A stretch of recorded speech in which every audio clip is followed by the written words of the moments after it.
WhatsApp people, कैसे हैं आप सब? ठीक ठाक हैं। It's me Hussain, you are watching HT Reacts. Welcome back to the channel. उम्मीद करता हूँ अच्छे होंगे, खैर खैरियत से होंगे, एंजॉय कर रहे होंगे। और हम बात करने वाले हैं जॉर्जिया मेलोनी की, या फिर आप कह सकते हो मेलोडी की।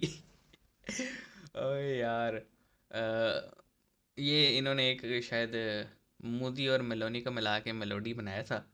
तो बहरहाल मजाक अपनी जगह। वीडियो कुछ ऐसे है कि उन्होंने शायद कोई स्टेटमेंट दी है कि उनकी कंट्री में जो है ना, मुस्लिम्स के लिए कोई अब जगह है कोई नहीं। और ये स्टेटमेंट तब आया जब गेरेट विल्डर जो है वो नए प्राइम मिनिस्टर कहा ये जा रहे हैं बनेंगे यूरोप के एक कंट्री के। और आपको पता है वो एक कट्टर किस्म का एंटी मुस्लिम बंदा है। और वीडियो का टाइटल कुछ ऐसे है आज की, हिंदुस्तान स्पेशल से होने वाले कि हिंदुओं के बारे में ना ऐसा कभी देखा ना सुना, लेकिन मेलोनी ने इस्लाम पे लगाई रॉक।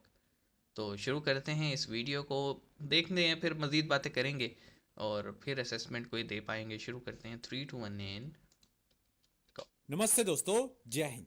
हिंदुस्तान हेलो। स्पेशल में आपका स्वागत है दोस्तों। इटली की प्राइम मिनिस्टर जॉर्जिया मेलोनी एक बार फिर सुर्खियों में है। इस बार वह अपने एक बयान को लेकर चर्चा में है। सही। मेलोनी एक दक्षिण पंथी नेता है और इस्लाम को लेकर उनका एक बड़ा बयान सामने आया है। उन्होंने इस्लामिक संस्कृति को लेकर कहा है कि यूरोप में इसके लिए कोई जगह नहीं है। एक बयान में उन्होंने कहा कि मेरा मानना है कि इस्लामिक संस्कृति और हमारी सभ्यता के मूल्य और अधिकारों के बीच अनुकूलता की समस्या है। हाँ, जमीन इस पर आसमान का किसी फर्क भी है। मुस्लिम देश या नेता ने बयान नहीं दिया है, लेकिन अब पाकिस्तानियों का इस बयान पर रिएक्शन आया है। पाकिस्तानी हमारा मीडिया ये किस चीज़ चर्चा पे कर रहा है रिएक्शन कि नहीं आता। आखिर पाकिस्तानी यूरोप में क्यों जाते हैं। पाकिस्तानी जैसे देशों में गरीबी है, इस कारण लोग यूरोप जाते हैं। पाकिस्तानी मीडिया ये चर्चा कर रहा है कि कोई भी हिंदुइज्म पर ऐसा बयान नहीं देता, क्योंकि क्योंकि हिंदुइज्म हिंदुइज्म वाले एक शांति थोपते प्रिय नहीं है ना मजहब है। सनातन किसी पे। पाकिस्तानी जिस देश में भी जाते हैं वहां दंगे करते हैं। जॉर्जिया मेलोनी जो कि इटली की प्राइम मिनिस्टर हैं, उन्होंने कहा है कि यूरोप के अंदर इस्लाम के लिए कोई जगह नहीं है। There is no place for Islam in Europe. लेकिन अगर बात करें सनातन धर्म की, हिंदुइज्म की, तो पूरी दुनिया की अगर बात कर लें तो किसी को हिंदुइज्म से कोई मसला नहीं है।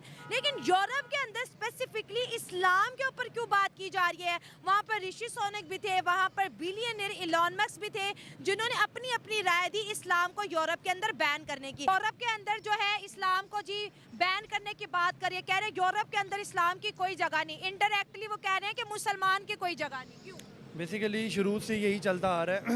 नबी पाक सल्लल्लाहु अलैहि वसल्लम के दौर से यही चलता आ रहा है कि जो उनसे काफिर लोग हैं ना, इन्होंने कभी भी इस्लाम को एक्सेप्ट ही नहीं किया, ना मुसलमानों को एक्सेप्ट किया। अभी अगर ये बात कर रहे हैं तो वो कोई इतना नई बात नहीं है। अच्छा। बेसिकली शुरू से ही ये चलता आ रहा कैसे हुई है। थी? बट आप सल्लम की जो तालीमात हमें दर्ज देती हैं वो ये दर्ज देती हैं कि जब तक आप किसी गैर मुस्लिम को या गैर मज़हब को तरजीह देते हैं, अगर वो हमें बुरा भला कह रहे हैं, पर हमें नहीं चाहिए कि हम साथ ही उनको कहें कि जी अगर उसने हमें गाली दी तो हमें नहीं चाहिए कि हम उसको 2 गालियाँ दें। अगर उसने हमें गाली दी है कि हमें चाहिए जो नबी पाक सल्लल्लाहु अलैहि वसल्लम की तालीमात हमें दर्ज देती हैं, हमें चाहिए कि हम उसे अच्छे से ट्रीट करें। उसे अच्छे से ट्रीट करेंगे तो तभी उसे पता चलेगा कि इस्लाम एक बुरी चीज़ नहीं है या बुरा मज़हब नहीं है। ठीक है, जो अगर हम पाकिस्तानियों की बात करें जो यूरोप साइड जाते हैं वो भी मुसलमान होते हैं, गैंग रेपिंग में जी, चोरी चकारी करने में, इस तरह के बड़े बड़े हाँ, क्राइम, यूके जैसे की वो सऊदी अरब के मिनिस्टर ने अंदर जो बोला था। इस्लामिक कंट्री है, भीख मांगना एक जुर्म है। वहाँ पर पाकिस्तानी उम्रे के वीजे लगा के भीख मांग रहे हैं। शायद इन चीजों से वो फेड अप हो गए, वो कह रहे हैं हमारा कल्चर और इस्लाम के कल्चर में बड़ा फर्क है भाई। बेसिकली जब तक हम खुद ठीक नहीं होंगे ना तो हमें हर कोई गलत ही लगेगा। जैसे आपने इस्लाम देखे, दुनिया में बहुत से लोग इस्लाम कबूल करते हैं। बहुत से लोग अगर FIA की रिपोर्ट देखें तो 4 लाख के करीब पाकिस्तानी इस्लाम छोड़ चुके हैं। तो ये तो बंदे की एक अपनी सोच है ना, इसको तो हम नहीं बदल सकते। सोच को आप किसी की नहीं बदल सकते, जो मर्जी है उसकी Influence सोच तो को नहीं कर बदल सकते सकते, हैं। बल्कि अपनी सोच से, अपने नज़रिए से आप उसकी सोच बदल सकते हैं। जबकि आपकी अपनी सोच और आपका अपना नज़रिया अच्छा होगा तो आप में भी अगले को कर सकें, मोटिवेट कर सकें। जब आपकी अपनी सोच छोटी है, आपका अपना नज़रिया तंग है, तो आप किसी को मोटिवेट नहीं कर सकते। लेकिन अगर हिंदुओं की बात कर लें, सनातन धर्म की बात, उन्हें तो कोई भी नहीं बैन कर रहा।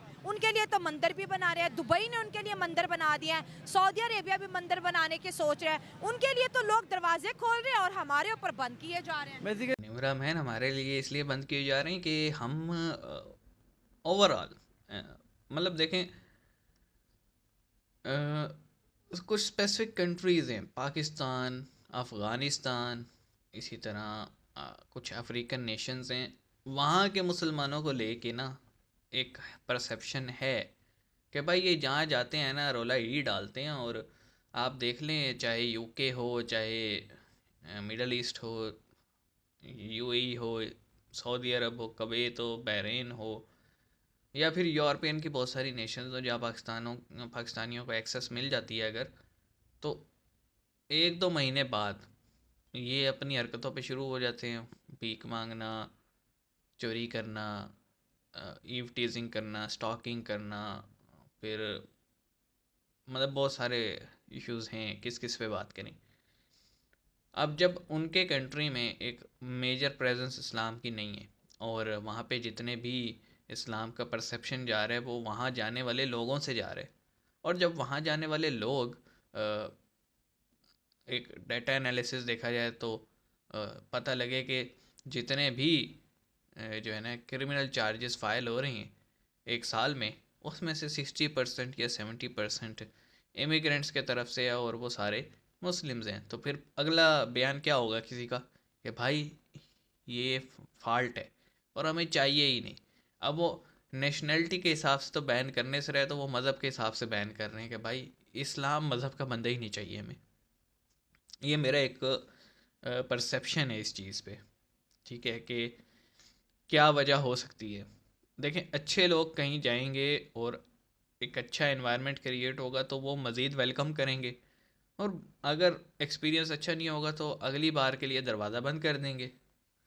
हमारे घर कोई मेहमान आए और हम उसे बड़े अच्छे से सर्व करें और वो भी बड़े अच्छे से तमीज़ से बैठे, तो अगली दफ़ा आएगा हम वैसे ही सर्व करेंगे। या हम किसी के घर जाएं और वो हमें बहुत अच्छे से ट्रीट करे, तो हम अगली दफ़ा भी जाएंगे तो हमें अच्छा लगेगा।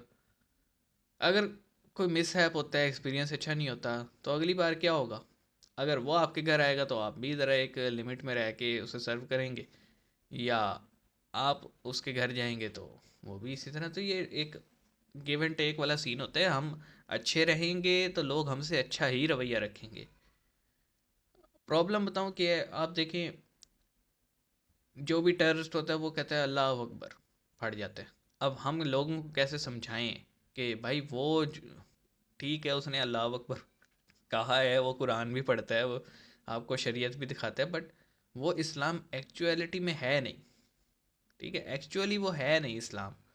लेकिन वो वही बात है ना कि परसेप्शन ऐसा हो चुका है, और वो लोग मेजोरिटी में ज़्यादा नज़र आते हैं जो इस तरह की हरकतें करते हैं, तो फिर हमारी बात कहीं दब जाती है। बस मैं यही कहना चाहूँगा इस पे। बाकी सनातन को इसलिए कोई कुछ नहीं कहता भाई, वो हमेशा हर किसी को एक्सेप्ट करती हैं। ठीक है, वो किसी पे जाके अपना मज़हब नहीं थोपते, वो किसी पे जाके किसी की सिविलाइजेशन पे नुक्ताचीनी नहीं करते, और मतलब तंग नज़र नहीं है, इसलिए उन्हें कोई कुछ नहीं कहता। हमारे लोग तंग नज़र हैं। अपने मज़हब के अलावा हमें कोई दिख जाए तो हमें वो एक नज़र भाता नहीं है, इस वजह से लोग हमसे तंग हैं। बाकी मिलते हैं नेक्स्ट वीडियो में, अपना ख्याल रखिएगा। सी यू गाइस।